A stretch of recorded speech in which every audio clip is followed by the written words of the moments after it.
सारं वक्ष्ये यथामति। वेदान्तो नाम उपनिषत् प्रमाणं तदुपकारिणी शारीरक सूत्रादिनी च अस्य वेदांत प्रकरणत्वात् तद्यैरेव अनुबन्धै तद्वत्ता सिद्धे न ते पृथक् आलोचनीयाः। तत्र अनुबन्धो नाम अधिकारी विषय संबंध प्रयोजनानि।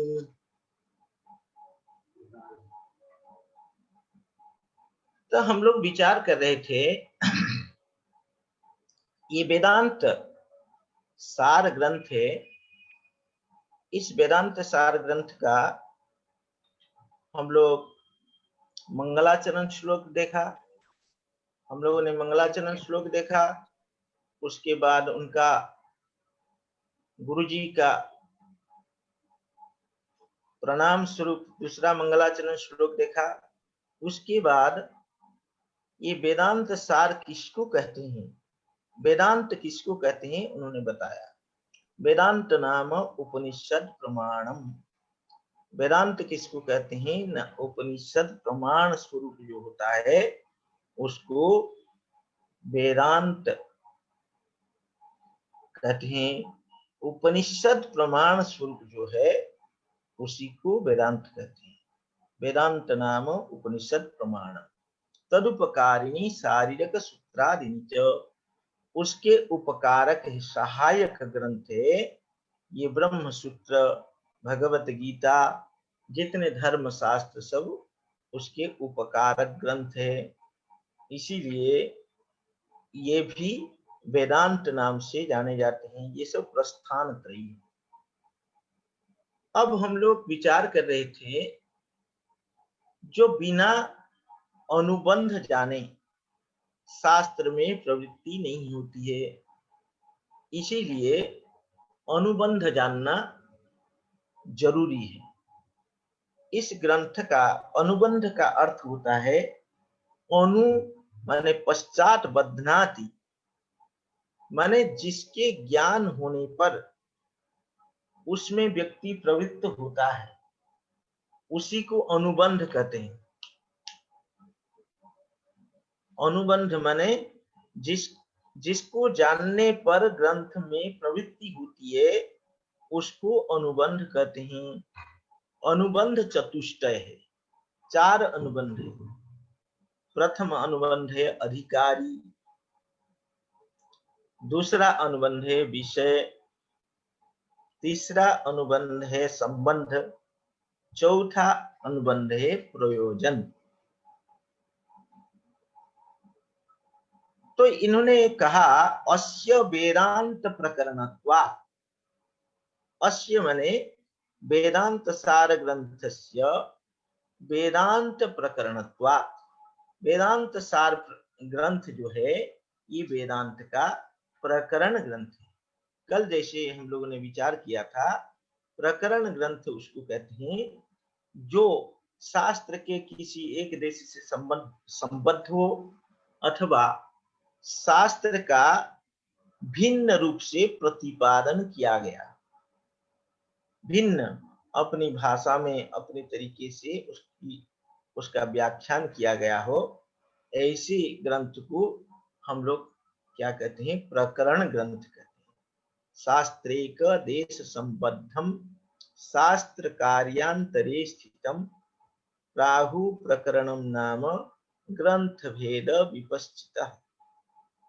तो इस तरह के ये प्रकरण ग्रंथ है, वेदांत का प्रकरण ग्रंथ है।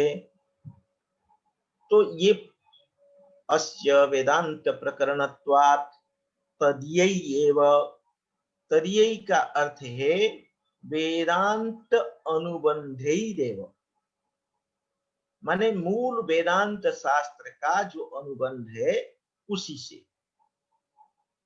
हाँ, तद्यै एव अनुबंधी माने मूल वेदांत के अनुबंध से ही क्या है, तद्वत्ता सिद्धे माने अनुबंधवत्ता सिद्धे।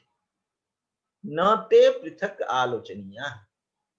ते माने अनुबंधा, न पृथक आलोचनीया, उनको यहाँ पृथक आलोचना करने की आवश्यकता नहीं है। तो कहते हैं ये प्रारंभिक ग्रंथ है, वेदांत सार जो है प्रारंभिक ग्रंथ है। इसमें तो हम लोग अभी तक मूल जो वेदांत का जो अनुबंध को जानते नहीं है, इसीलिए ग्रंथकार स्वयं बता रहे हैं तत्र अनुबंध नाम अधिकारी विषय संबंध प्रयोजनानि। अनुबंध चार है, अधिकारी विषय संबंध और प्रयोजन है। तो उसका पहला अनुबंध जो है अधिकारी है। हम लोग कल इस पर विचार कर रहे थे। अधिकारी तु विधिवत अधीत वेद वेदांगत्वेन आपाततो अधिगत अखिल वेदार्थो अस्मिन् जन्मनि जन्मांतरे वा काम्य निषिद्ध वर्जन पुरस्सरम नित्य नैमित्तिक प्रायश्चित्तोपासनानुष्ठानेन निर्गत निखिल कल्मषतया नित्यान्त निर्मल स्वान्तः साधन चतुष्टय संपन्न प्रमाता अधिकारी। ये ऐसे बड़ा लंबा चौड़ा लक्षण है। अधिकारी का लक्षण क्या है? बहुत लंबा चौड़ा है। तो इस लंबा चौड़ा अधिकारी को हम लोग को समझने की जरूरत है। तो कहते हैं अधिकारी तो विधिवत अधीत वेद वेदांगत्वेन। अधिकारी कौन है? जो विधिवत, विधिवत माने शास्त्र में जैसे विधान किया गया है, स्वाध्याय अध्येतव्य, ये विधि है। स्वाध्याय का अर्थ होता है वेद। स्वाध्यायो अध्येतव्य, स्वाध्याय माने वेद का अध्ययन करना चाहिए, ये विधान है। उस विधान के अनुरूप जो उपनयन संस्कार के अनंतर गुरुकुल में अथवा गुरु के सन्निधि में उपवेशन पूर्वक, तो गुरु से क्या करता है न, अपना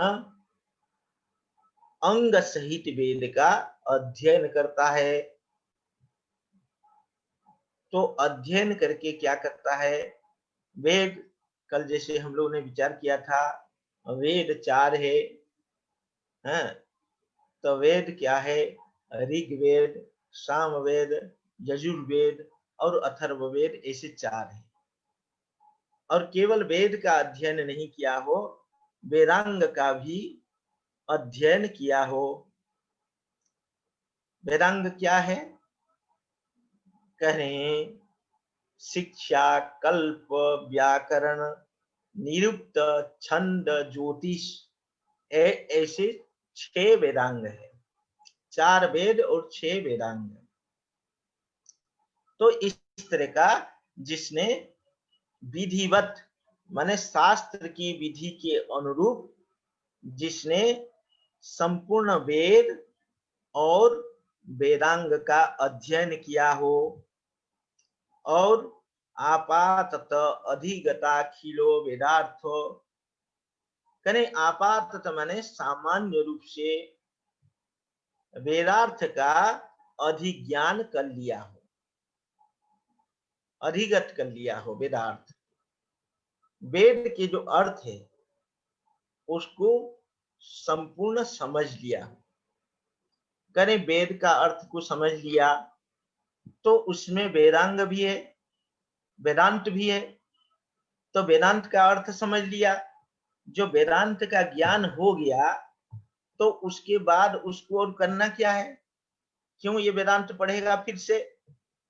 जब वेद के अंतर्गत ही ये वेदांत है तो वेदांत तो इसी में ही गतार्थ हो गया। तो इसका अध्ययन फिर से क्यों करेगा? इसीलिए कह रहे हैं आपाततो, माने सामान्य रूप से उसका अर्थ का परिज्ञान कर लिया हो। ये काम चाहे इस जन्म में हुआ हो अथवा जन्मांतर में हुआ हो। क्योंकि कभी कभी ऐसे देखा जाता है, कोई कोई ऐसे हैं जन्म से भी सिद्ध होते हैं, जन्म से भी उनको ब्रह्म ज्ञान होता है। जैसे हम सुखदेव वगैरह देखे हैं, जनक वगैरह देखे हैं, तो जनक को कहते हैं जन्म से ही उनको ब्रह्म ज्ञान था। सुखदेव को तो हम लोग जानते ही हैं। तो इस तरह का अगर जन्म से ही सिद्ध है, ब्रह्म ज्ञानी है, तब तो ये वेद वेदांग का अध्ययन निष्फल है।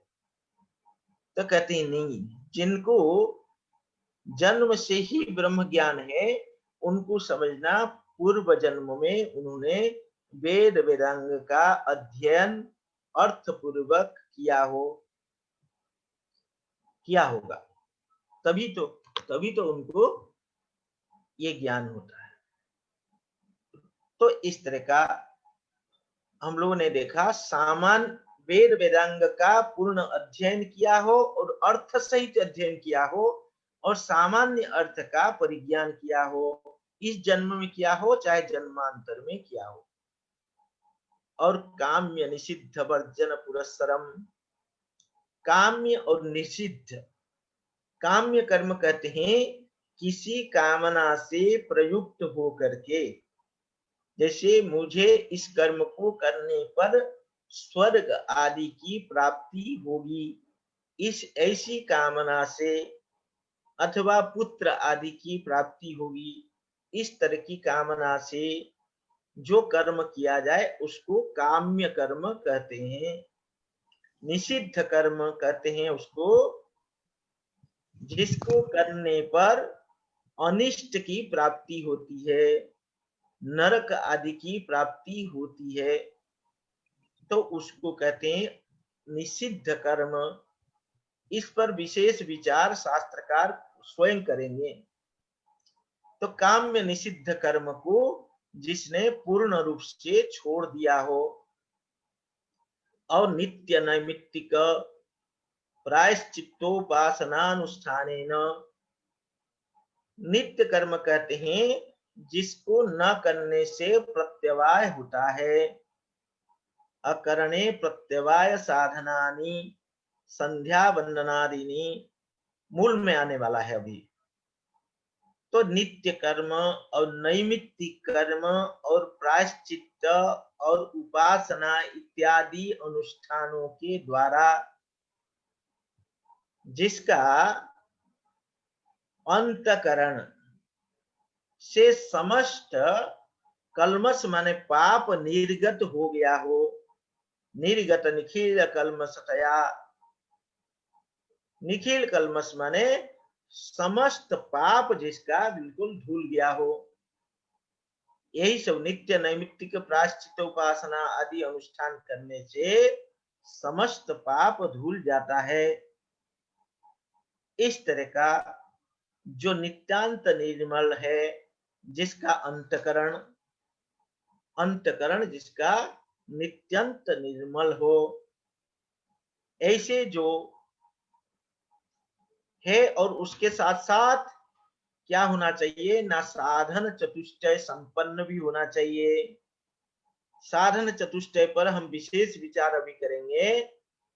नित्यानित्य वस्तु विवेक, यह मूत्रार्थ फल भोग विराग, समदमादि षटक संपत्ति, मुमुक्षुत्व इत्यादि, ये जो है साधन चतुष्टय है, इन सब से जो संपन्न है, ऐसे प्रमाता माने यथार्थ ज्ञान के कर्ता को हम अधिकारी कहते हैं। इनमें जो थोड़ा व्याख्यान करने के योग्य शब्द आए हैं, उसको स्वयं ग्रंथकार व्याख्या कर रहे हैं। पहला शब्द एक आया है काम्यानि। काम्य कर्म किसको कहते हैं? मैंने पहले ही आप लोगों से निवेदन किया, काम्य कर्म उसको कहते हैं जो किसी कामना से हम करते हैं। कामना से प्रयुक्त होकर के होने वाला जो कर्म है उसको कहते हैं काम्य कर्म। जैसे किसी को कामना रहती है मुझे स्वर्ग मिल जाए, किसी को कामना रहती है मुझे पुत्र मिल जाए, किसी को कामना रहती है मुझे अन्य लोक की प्राप्ति हो जाए। इस तरह की कामना से प्रयुक्त होकर के जो कर्म किया जाए उसको काम्य कर्म कहते हैं। काम्यानि स्वर्गादिष्ट साधनानि ज्योतिष्टोमादीनि। एक शास्त्र में विधान आता है स्वर्ग काम ज्योतिष्टोमे न जजेत। तो ज्योतिष्टोम होम के द्वारा, ज्योतिष्टोम एक होम होता है, तो यज्ञ होता है, ज्योतिष्टोम एक यज्ञ होता है, उसको करने से स्वर्ग की प्राप्ति होती है। हमारे शास्त्रकार कह रहे हैं जो स्वर्ग आदि से पुत्र पशु आदि के लिए, ऐश्वर्य प्राप्ति आदि के लिए भी काम्य कर्म किए जाते हैं। आदि पद से वो भी सब लिया जा सकता है।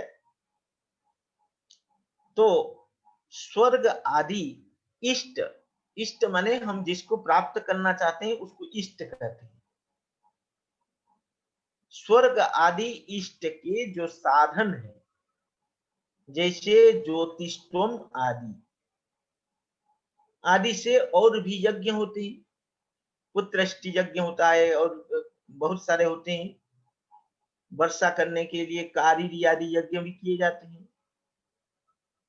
तो ये सब यज्ञ क्या है? इष्ट के साधन है और कामना से प्रयुक्त होकर के व्यक्ति उसको करता है, तो उसी को कहते हैं काम्य कर्म। काम्यानि स्वर्गादिष्ट साधनानि ज्योतिष्टोमादीनि। ये काम्य कर्म है जो हम कामना से प्रयुक्त होकर के करते हैं, स्वर्ग आदि कामना से प्रयुक्त होकर के करते हैं। दूसरा क्या है? निषिद्ध कर्म है। निषिद्ध कर्म किसको कहते हैं? निषिद्धानि नरकादि अनिष्ट साधनानि ब्रह्म हननादीनि। करे निषिद्ध कर्म उसी को कहते हैं जो अनिष्ट की प्राप्ति करा दे। अनिष्ट क्या है? न नरक है, नरक कोई जाना चाहता है? नरक कोई जाना नहीं चाहता है, इसीलिए नरक जो है अनिष्ट है। अनिष्ट का साधन जो होता है वो क्या है? ब्राह्मण हननादि अनिष्ट के साधन है। तो इसीलिए ये अनिष्ट साधन जो ब्राह्मण हनन आदि है, ब्राह्मणों न हंतव्य, ऐसे शास्त्र जो है निषेध किया है। ब्राह्मण को नहीं मानना चाहिए। ब्राह्मण को मानने से क्या होता है? ना नरक आदि की प्राप्ति होती है। तो इसीलिए उसको कहते हैं अनिष्ट कर्म है। वो क्या है? अनिष्ट कर्म है, निषिद्ध कर्म है।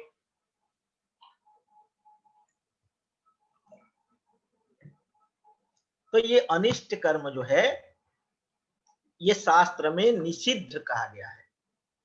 अनिष्ट की प्राप्ति, नरक आदि अनिष्ट की प्राप्ति करने वाला ब्राह्मण हनन आदि, आदि से क्या लेंगे? मां हिंस्यात् सर्वा भूतानि न हिंस्यात् सर्वा भूतानि। देखिए, केवल ब्राह्मण की हत्या का निषेध शास्त्र में नहीं है, किसी भी प्राणी की हिंसा नहीं करनी चाहिए। कायो मनोवाक्य से किसी भी प्राणी का वध या उसके कोई अनिष्ट का चिंतन नहीं करना चाहिए। इसको निषिद्ध कर्म शास्त्र में कहा गया है। तो ये अनिष्ट कर्म जो है, अनिष्ट के, नरक आदि अनिष्ट के साधन जो ब्राह्मण हनन आदि है, इसको निषिद्ध कर्म कहते हैं। तो शास्त्रकार ने कहा ऐसे काम्य कर्म और निषिद्ध कर्म का वर्जन जिसने कर लिया हो और नित्य नैमित्तिक आदि के द्वारा जिसने अंतकरण को शुद्ध बना लिया। तो नित्य कर्म किसको कहते हैं? जो हम लोग नित्य करते हैं। अकरणे प्रत्यवाय साधनानि, नहीं करने पर जिससे प्रत्यवाय लगता है। प्रत्यवाय एक तरह के पाप है।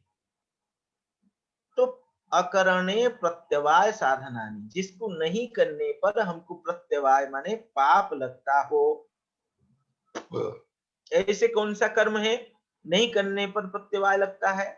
ना संध्या वंदनादीनी, शास्त्र में क्या अहरह संध्या उपासित, माने प्रतिदिन नियमित समय पर संध्या वंदन करना चाहिए, शास्त्र में बताया है। तो इसको अगर नहीं करेंगे तो क्या लगता है ना, एक तरह का प्रत्यवाय पाप लगता है। इसीलिए इसको नित्य कर्म कहा, क्योंकि नहीं करोगे तो नित्य, इसको नहीं करोगे तो क्या होगा? प्रत्यवाय लगेगा। इससे क्या होता है? कहते हैं इसको करने से तो कोई विशेष फल की प्राप्ति नहीं होती है। इसमें बहुत सारे शास्त्रार्थ है, कोई कहते हैं फल है, कोई कहते हैं नहीं है, लेकिन इन्होंने इसको इसके द्वारा अंतकरण की शुद्धि बताया। तो नित्य कर्म उसी को कहते हैं अकरणे प्रत्यवाय साधनानि संध्या वंदनादि नैमित्तिकानि। नैमित्तिक कर्म किसको कहते हैं? कहने किसी निमित्त वसात जिसको किया जाए। निमित्त माने क्या है? जैसे पुत्र जन्म हो गया, उसका एक याग होता है, उसको जातेष्टि कहते हैं। उसको क्या कहते हैं? जातेष्टि कहते हैं। तो इस तरह का किसी निमित्त से जो कर्म किया जाए उसको नैमित्तिक कर्म कहते हैं। नैमित्तिकानि पुत्र जन्मादि अनुबंधिनी जातेष्ट्यादिनी। नैमित्तिक कर्म किसको कहते हैं? न पुत्र जन्म को हेतु बना करके जो जातेष्ट्यादि यज्ञ किया जाता है, जातेष्ट्यादि किया जाता है। इष्टि माने याग। जो जातेष्टि, जात इष्टि माने पुत्र के जन्म होने पर जो याग किया जाए उसको जातेष्टि कहते हैं। तो ये नैमित्तिक कर्म है, क्योंकि पुत्र जन्म के निमित्त ये कर्म किया जाता है। तो दूसरा क्या है? प्रायश्चित्त है।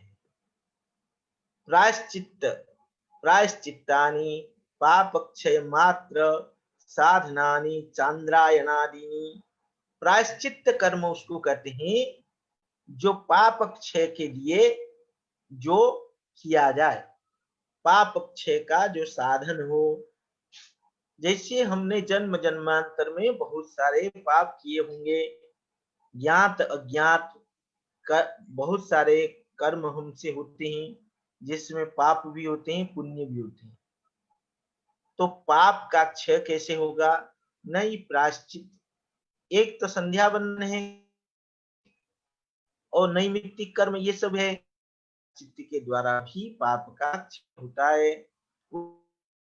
चांद्रायणादीनी, इसको चांद्रायण कहते हैं।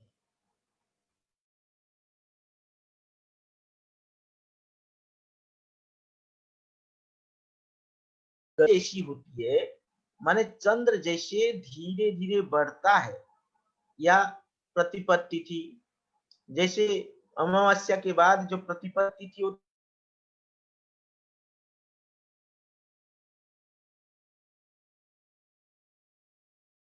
घटता है। इस तरह का ये एक कर्म किया जाता है जिसको प्रायश्चित कहते हैं। उसमें क्या करते हैं? ये दो तरह के होते हैं। अगर कोई अमावस्या कहते हैं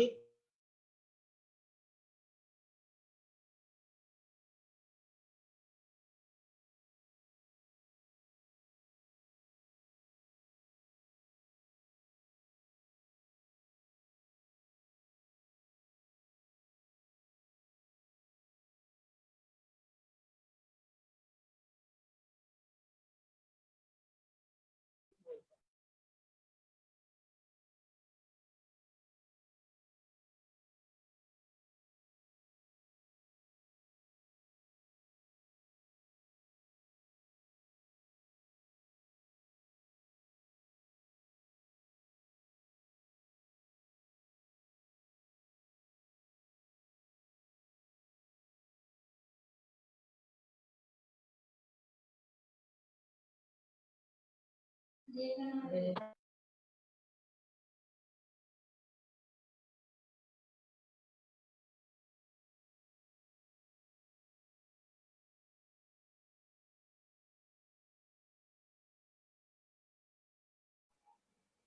ये बंद कैसे हो गया अपने आप? चालू कर नहीं अभी चालू हुआ, फिर से बंद हो गया। नेटवर्क चालू है ना? अनम्यूट है ना? हाँ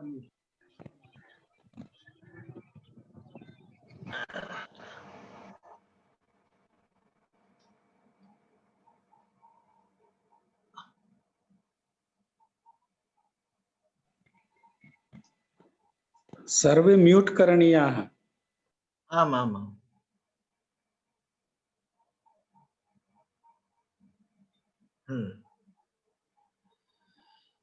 हाँ, प्रायश्चित्त कर्म इस तरह के होते हैं।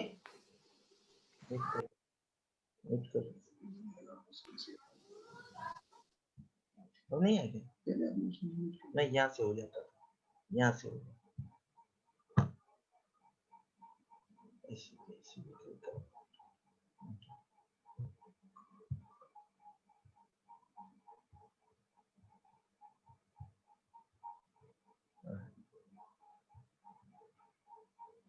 चांद्रायण इस तरह का होता है, जो पहला दिन जो अमावस्या से अगर शुरू करना है तो अमावस्या को क्या करते हैं ना, उपवास रखते हैं।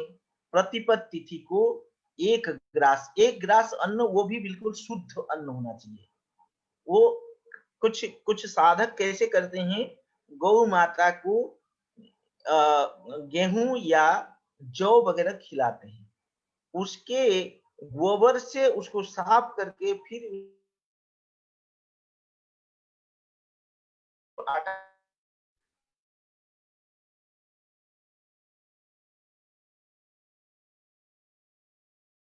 बाहर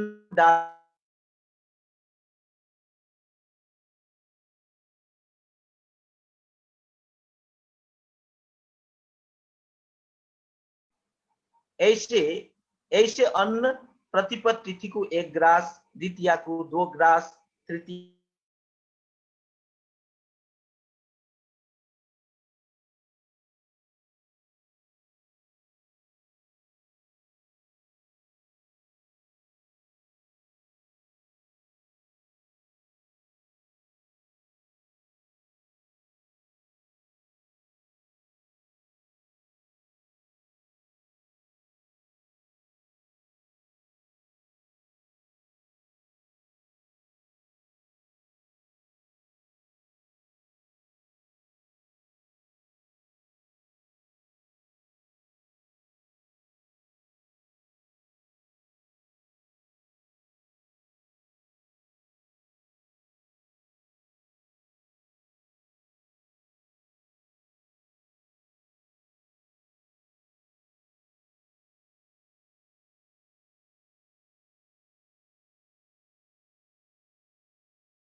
कुछ सुनाई नहीं दे रहा है स्वामी जी।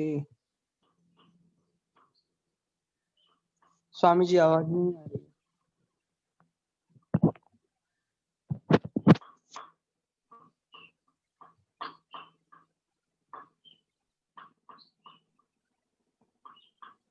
स्वामी जी कुछ सुनाई नहीं दे रहा है।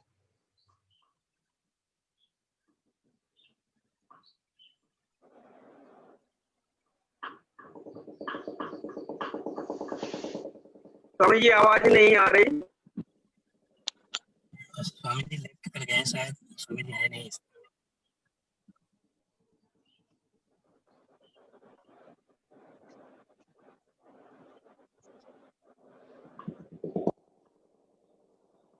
और क्यों आवाज आने मेरे में।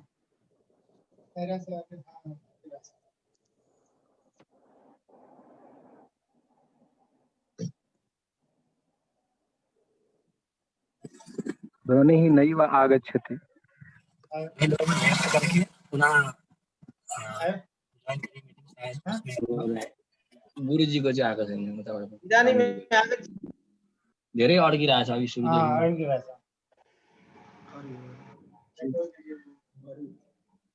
हरि ओम। सम्यक सम्यक। जी स्वामी जी आ रही है आवाज स्वामी जी। अरे स्वामी जी। हाँ जी, अब हम लोग विचार कर रहे थे ये प्रायश्चित्त कर्म, चांद्रायण रूप जो प्रायश्चित्त कर्म, उस पर विचार कर रहे थे। तो ये चांद्रायण कर्म जो होता है, इस तरह के अमावस्या से लेकर के पूर्णिमा तक एक एक ग्रास वर्धमान माने बढ़ाते जाएंगे, और फिर पूर्णिमा को जो है, कुछ लोग पूर्णिमा को फिर उपवास करते हैं और कुछ लोग पूर्णिमा को 15 ग्रास जो है वो भोजन करते हैं। फिर पूर्णिमा के बाद धीरे धीरे जैसे चंद्रमा का ह्रास होता है, उसी तरह का उसका ह्रास करते हैं, धीरे धीरे कम करते जाते हैं। भोजन क्या करते हैं, 14 ग्रास करेंगे, 13 ग्रास करेंगे, 12 ग्रास करेंगे, 11 ग्रास करेंगे, करते करते इस तरह का जो फिर अमावस्या आते ही उसको क्या करते हैं न, ये रहते हैं, उपवास रहते हैं। तो इस तरह का चांद्रायण कर्म कहलाता है। इसको क्या कहते हैं, चांद्रायण कर्म कहते हैं। इससे क्या होता है, चंद्र का जो अयन माने चंद्र की जो गति, उस तरह का एक कर्म होता है प्रायश्चित्त कर्म, इसलिए चांद्रायण इसको कहा है। तो ये चांद्रायण से क्या होता है, हमारा अंतकरण जो है पाप मुक्त हो जाता है, इसीलिए इसको कहा पाप क्षय साधनानि, पाप क्षय का साधन है चांद्रायणादि। और क्या है ना, उपासना। उपासना क्या है, उपासना सगुण ब्रह्म विषय मानस व्यापार रूपाणी सांडिल्य विद्यारिणी। कहते हैं उपासना किसको कहते हैं ना, सगुण ब्रह्म विषय मानस व्यापार रूपाणी, सगुण ब्रह्म विषयक मानस व्यापार रूप होता है। इस तरह के बहुत सारी उपासनाएं हमारे उपनिषद में, हमारे वेदों में उपलब्ध है। उसमें एक उदाहरण दिया सांडिल्य विद्यारिणी। सांडिल्य विद्या, सांडिल्य ऋषि के द्वारा प्रोक्त विद्या, ये सामवेदीय जो उपनिषद, हमारे छांदोग्य उपनिषद में सांडिल्य विद्या दी है। तो सांडिल्य विद्या किसको कहते हैं, सांडिल्य ऋषिना प्रोक्ता विद्या, सांडिल्य ऋषि के द्वारा कही गई ये विद्या, इसलिए इसको सांडिल्य विद्या कहते हैं। सर्वम खल्विदम ब्रह्म तज्जलान इति शांत उपासित, इस तरह का वो उसका प्रारंभ हुआ है। सब कुछ ब्रह्म है, इस तरह का चिंतन करना है। और सब कुछ ब्रह्म से उत्पन्न हुए हैं, सब कुछ ब्रह्म में स्थित है, सब कुछ प्रलय काल में सब कुछ ब्रह्म में लीन हो जाते हैं, इस तरह का चिंतन करना है। ये सगुण ब्रह्म विषयक चिंतन है, मानस व्यापार है। इसको क्या कहते हैं ना, इसको कहते हैं सांडिल्य विद्या। इसका नाम उपासना है। उपासना जो होती है वो क्रिया प्रधान नहीं होती है, उपासना जो है मानस व्यापार प्रधान होती है। तो इसका फल आगे बताएंगे। एतेषां नित्यादीनां बुद्धि शुद्धि परम प्रयोजनम, करें एतेषां नित्यादीनां, ये जो बताया गया नित्य नैमित्तिक और प्रायश्चित्त, नित्य नैमित्तिक प्रायश्चित्त आदि का जो प्रयोजन है वो क्या है ना, बुद्धि शुद्धि परम प्रयोजनम, बुद्धि शुद्धि परम प्रयोजन है। नित्य नैमित्तिक प्रायश्चित्त और उपासना, इन सभी का चित्त शुद्धि परम प्रयोजन है। और उपासना का कुछ अलग फल है। करें उपासनानांतु चित्त एकाग्र्यम। उपासना का अधिक फल का क्या है? न चित्त की एकाग्रता। चित्त उपासना से चित्त शुद्धि तो होती है, लेकिन उसके साथ साथ चित्त की एकाग्रता भी उससे आती है। तो उसके लिए एक श्रुति का प्रमाण दे रही है। तमेतम आत्मानं वेदानुवचनेन ब्राह्मणा विविधसन्ति यज्ञेन। तो करें तम एतम आत्मानम। तम और एतम ये दो इसलिए विशेषण दिया गया आत्मा का, इस सर्वनाम। तो इसलिए करें तम आत्मानम एतम व आत्मानम। जो हम अपरोक्ष अहम अहम करके अनुभव करते हैं, इसको एतम आत्मानम करके कहा। और तम आत्मानम माने वो जो परोक्ष रूप से हमको प्रतीत कहते हैं आत्मा कुछ है, शुद्ध बुद्ध है, इस तरह का जो शास्त्र प्रतिपादित जो परोक्ष आत्मा है उसको तम करके कह रहे हैं। तम एतम आत्मानम, उस अथवा इस आत्मा को ब्राह्मण लोक, ब्राह्मण लोग क्या करते हैं? वेदानुवचनेन, वेदानुवचन के द्वारा, वेद का अध्ययन अथवा वेद का जो प्रवचन इत्यादि के द्वारा, ब्राह्मणा विविधसन्ति वेदितुम इच्छन्ति, माने जानने की इच्छा करते हैं, माने जिज्ञासा करते हैं। किसके द्वारा? न यज्ञेन तपसा, इस तरह का यज्ञ आदि के द्वारा। माने इनका इस श्रुति का तात्पर्य है यज्ञ आदि कर्म, नित्य नैमित्तिक आदि कर्म करने पर हम लोग को क्या होती है? ब्रह्म जिज्ञासा होती है। जब तक अंतकरण की शुद्धि नहीं होती है तब तक क्या होता है? ब्रह्म जिज्ञासा नहीं होती है। तो ब्रह्म जिज्ञासा के प्रति हेतु है अंतकरण की शुद्धि। तो अंतकरण की शुद्धि के लिए हमें क्या करना पड़ेगा? ये नित्य नैमित्तिक प्रायश्चित्त उपासना आदि करनी पड़ेगी। तो ये सब करनी पड़ेगी। तो इसी को करें तपसा कल्मषम हन्ति इत्यादि स्मृतेश्च। स्मृति ग्रंथ भी, मनु आदि स्मृति ग्रंथ जो है उसमें भी कहा तपसा कल्मषम हन्ति, तप के द्वारा कल्मष माने पाप ये नाश होता है। तपसा कल्मषम हन्ति इति स्मृतेश्च नित्य नैमित्तिक प्रायश्चित्तोपासनानां तु अवान्तर फलम पितृलोक सत्यलोक प्राप्ति। करें ये जो नित्य नैमित्तिक प्रायश्चित उपासना, इसका तो परम प्रयोजन माने मुख्य प्रयोजन कहा गया है चित्त की एकाग्रता, ये बुद्धि शुद्धि और चित्त की एकाग्रता है ना। और दूसरा जो अवान्तर फल, अवान्तर फल माने गौण जो फल है, अगर किसी को इस तरह की कामना है पितृलोक सत्यलोक प्राप्ति हो जाती है। पितृलोक क्या है? जो ईश्वर लोक को पितृलोक कहते हैं। और सत्य लोक क्या कहते हैं? जो भू भुव स्व मह जन सत्य, इस तरह का तप सत्य, तप के बाद सत्य, इस तरह का लोक की प्राप्ति इससे भी हो सकती है। अगर किसी को कामना है तो उसको ये स्वर्ग आदि की प्राप्ति होगी। अगर किसी को कोई कामना नहीं है तो उसको जे इसका जो परम प्रयोजन बुद्धि शुद्धि और चित्त की एकाग्रता हो जाएगी। लिखा श्रुति का उदाहरण दे रहे हैं कर्मणा पितृलोक विद्या देवलोक